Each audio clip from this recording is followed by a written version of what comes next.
నమస్తే ఫ్రెండ్స్. ఈరోజు మనం ఈ వీడియోలో మష్రూమ్ కాజు మసాలా కర్రీ రెస్టారెంట్ స్టైల్‌లో వచ్చేలా ఇంట్లోనే ఈజీగా ఎలా ప్రిపేర్ చేసుకోవాలో చూపించబోతున్నానండి. అలాగే మష్రూమ్‌ని ఎలా క్లీన్ చేయడంతో పాటు అసలు ఈ కర్రీ రెస్టారెంట్ స్టైల్‌లో మంచి రుచిగా వచ్చేలా కమ్మటి గ్రేవీతో ఎలా వండాలో క్లియర్‌గా చూపించబోతున్నానండి. ఈ వీడియోని స్కిప్ చేయకుండా చూడండి.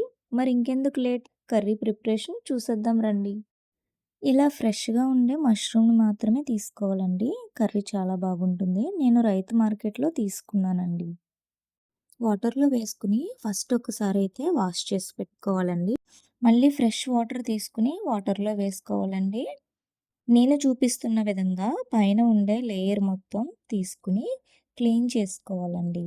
చూడండి, అలా తీస్తే మొత్తం నీట్‌గా మష్రూమ్ పైన ఉండే లేయర్ మొత్తం వచ్చేస్తుందండి. ఇలా క్లీన్ చేసి మళ్ళీ వాటర్‌లోనే వేసి పెట్టుకోవాలండి. లేదంటే బ్లాక్‌గా అయిపోతాయి. ఇప్పుడు మష్రూమ్ కట్ చేసుకుందామండి. చూడండి, నేను చూపిస్తున్న విధంగా కట్ చేసుకుంటే సరిపోతుంది. మష్రూమ్ చిన్నగా కట్ చేసుకుంటే కర్రీలో అస్సలు కనిపించవండి. నేను చూపించే విధంగా పెద్ద సైజులోనే కట్ చేసి పెట్టుకోవాలండి. ఇలా కట్ చేసి పెట్టిన మష్రూమ్‌ని సాల్ట్ వాటర్‌లో వేసుకొని పక్కన పెట్టుకోవాలండి. ఇలా 2 ఉల్లిపాయలు తీసుకోవాలండి, 5 పచ్చిమిర్చి, 2 టమాటోస్ తీసుకోవాలి. పచ్చిమిర్చిని ఇలా పొడవుగా కట్ చేసి పెట్టుకోవాలండి. అలాగే ఒక ఉల్లిపాయ తీసుకుని పెద్ద ముక్కల కింద కట్ చేసుకోవాలండి. నేను చూపిస్తున్న విధంగా కట్ చేసుకుని పక్కన పెట్టుకోవాలి. ఇప్పుడు మనం తీసుకున్న 2 టమాటోస్ కూడా నేను చూపిస్తున్న విధంగా కట్ చేసుకుని ప్లేట్లోకి తీసుకుందామండి. ఇప్పుడు ఒక ఉల్లిపాయని తీసుకుని ఇలా చిన్నగా కట్ చేసి పెట్టుకోవాలండి. ఇప్పుడు స్టవ్ వెలిగించుకుని ప్యాన్ పెట్టుకోవాలి. ఒక గరిటె ఆయిల్ వేసుకుని మనం కట్ చేసి పక్కన పెట్టుకున్న టమాటో ముక్కలు, ఉల్లిపాయ ముక్కలు వేసుకుని ఒక 2-3 నిమిషాలు మగ్గించుకోవాలండి. ఇలా మగ్గించుకున్న ఉల్లిపాయ, టమాటో ముక్కలు మిక్సీ జార్లోకి తీసుకుని పక్కన పెట్టుకోవాలండి.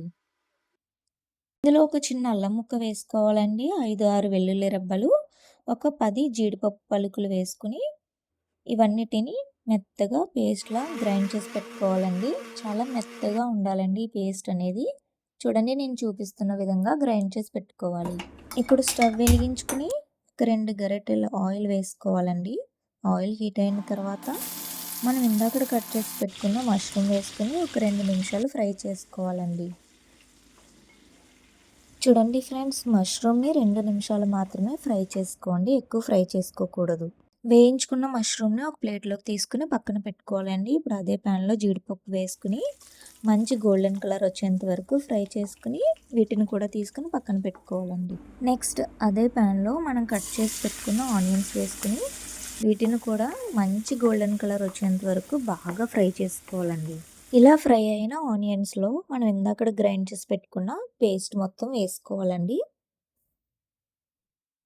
నెక్స్ట్ ఇందులో ఒక బిర్యానీ ఆకు వేసుకోవాలండి, ఒక 3-4 లవంగాలు, ఒక చిన్న దాల్చిన చెక్క వేసుకొని కట్ చేసి పెట్టుకున్న పచ్చిమిర్చి వేసుకుని మూత పెట్టుకుని మీడియం ఫ్లేమ్లో మగ్గించుకోవాలండి. ఈ గ్రేవీని మొత్తం మీడియం ఫ్లేమ్లోనే ఫ్రై చేసుకోవాలండి, ఎందుకంటే మాడిపోతుంది. అలా కలుపుకుంటూ ఫ్రై చేసుకోవాలండి. ఇది మనకి ఫ్రై అయిందని ఎలా తెలుస్తుందంటే, ఈ గ్రేవీ నుంచి ఆయిల్ సపరేట్ అవుతుంది. అప్పుడు మనకి గ్రేవీ అనేది ఫ్రై అయినట్టండి.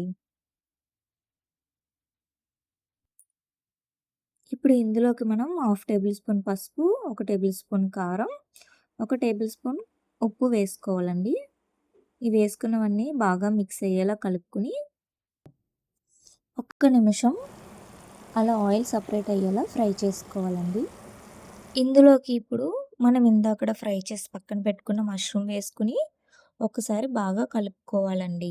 ఇలా 2 నిమిషాలు ఉడికించుకున్న తర్వాత వాటర్ వేసుకోవాలండి.